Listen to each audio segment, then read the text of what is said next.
Selamat pagi Bapak Ibu dan saudara-saudaraku, salam sejahtera bagi kita sekalian. Apa kabar pagi ini? Semoga kita semua sudah bangun dengan sehat, sejahtera, dan damai oleh karena anugerah Tuhan kita Yesus Kristus. Senang sekali saya menjumpai Bapak Ibu dan saudara-saudaraku di pagi hari ini.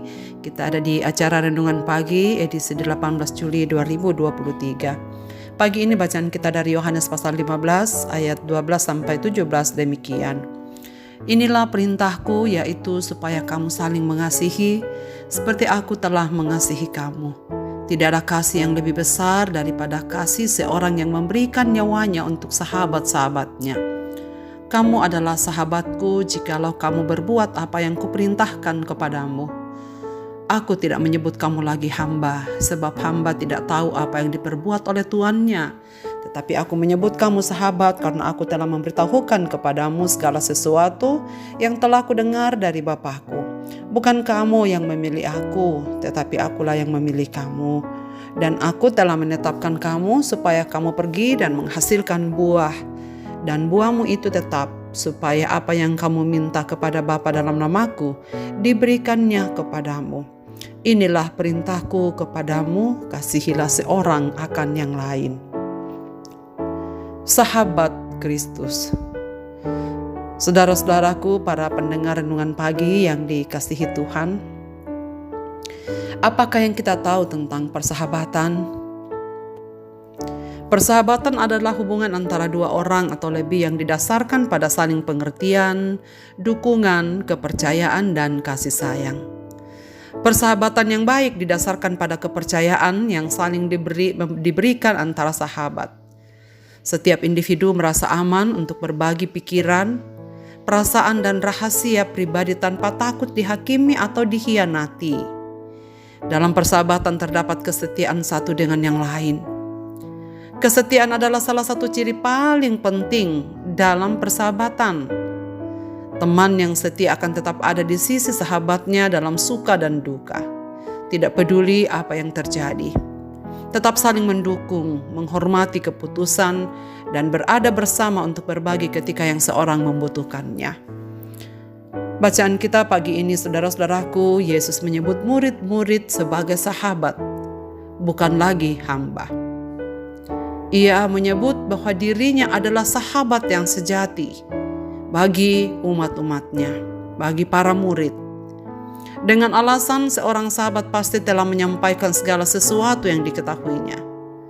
Dan Yesus memastikan telah memberitahukan segala sesuatu, segala hal rahasia yang dimilikinya, yang didengar oleh dari Bapa tentang siapa dirinya, tujuan kedatangannya ke dalam dunia, dan kepergiannya kembali ke sorga, serta semua yang akan terjadi dan akan dilakukan oleh para muridnya. Tuhan Yesus begitu mempercayai para murid dan menunjukkan kesetiaannya sampai mati bagi para sahabatnya. Kematiannya menunjukkan bahwa ia adalah sahabat agung yang memiliki komitmen terhadap sahabatnya. Tidak ada sahabat di dunia ini seperti dirinya. Tak ada guru yang mau mati bagi muridnya. Tak ada seorang pemimpin yang rela mati bagi pengikutnya. Hanya Yesus Kristus yang mau mati bagi pengikutnya karena ia adalah sahabat yang baik. Dan ia mau supaya semua murid-muridnya tetap menjadi seorang sahabat kepada yang lain. Ia sendiri telah memberikan contoh bagaimana menjadi sahabat yang memiliki komitmen untuk mengasihi sahabat-sahabatnya. Saudara-saudaraku, renungan ini mengajarkan bahwa kasih adalah panggilan bagi setiap pengikut Kristus sebagai sahabat seorang kepada yang lain. Ia sendiri memberi teladan tertinggi tentang kasih dengan mengorbankan nyawanya untuk menyelamatkan umat manusia. Kita sebagai murid-muridnya diundang untuk mengasihi sesama kita sebagaimana Dia telah mengasihi kita. Dan Yesus menyampaikan, tanda abadi menjadi sahabatnya adalah jika kita taat kepadanya dan melakukan kehendaknya. Ayat-ayat yang kita baca pagi ini mengajarkan bahwa Yesus memilih kita sebagai sahabatnya, bukan sebaliknya kita yang memilih Dia. Dia telah menetapkan kita sebagai pengikutnya dengan tujuan pergi menghasilkan buah yang abadi. Dan hal ini mengisyaratkan pentingnya kesetiaan dan ketaatan dalam hidup sebagai sahabat Yesus. Karena itu saudara-saudaraku, perintah terbesar yang diberikan Yesus adalah untuk saling mengasihi. Kasih adalah tanda yang nyata bahwa kita adalah murid-murid Yesus. Dan ia menghendaki ketika ia meninggalkan para muridnya di dunia ini, para murid tetap saling mengasihi satu dengan yang lain. Tetap menganggap diri sebagai sahabat kepada yang lain. Dan tetap menunjukkan ciri khas dari keluarga Allah dan memberikan kesaksian yang kuat tentang kasih-Nya kepada dunia. Saudara-saudaraku, renungan ini mengajak kita untuk merenungkan betapa besar kasih Yesus kepada kita sebagai sahabat-Nya. Dan ia mempercayai kita. Ia mengasihi kita dengan setia dan sangat komitmen terhadap janji-janji-Nya. Ia mengatakan, jikalau engkau meminta kepadaku, aku akan mendengarnya. Dan ketika kita menyampaikan permintaan kita kepada seorang sahabat yang baik, ia akan mengabulkannya karena ia tahu kita membutuhkannya. Itulah janji-Nya kepada kita, saudara-saudaraku. Jika dalam kasih dan ketaatan kita padanya, kita hidup sebagai murid-murid-Nya yang setia dan menyenangkan hati-Nya. Sebagai sahabat Kristus, bagaimana kita mewujudkan kasih kepada siapapun yang kita temui hari ini? Ingatlah siapapun yang ada di sekitar kita, anggota keluarga kita, teman-teman kuliah, teman sekolah, teman-teman dalam masyarakat, rekan kerja, rekan sepelayanan. Mereka adalah sahabat-sahabat kita. Karena itu saudaraku, ingatlah semua yang kita lakukan hari ini layakkah untuk disebut sahabat Kristus? Marilah kita berdoa. Bapa di sorga, Bapa dalam nama Yesus Kristus, kami datang kepadamu bersyukur dan berterima kasih. Karena kami telah menjadi sahabat bagi sahabat sejati kami, yaitu Yesus Kristus. Terima kasih banyak karena Engkau mau menjadikan kami sebagai sahabat. Dan ajarlah kami supaya kami juga dapat menjadi sahabat yang baik bagi sahabat-sahabat kami di tengah-tengah dunia ini. Tuhan memanggil kami sebagai sahabat, dan Tuhan mengasihi kami supaya kami dapat menjadi sahabat yang baik.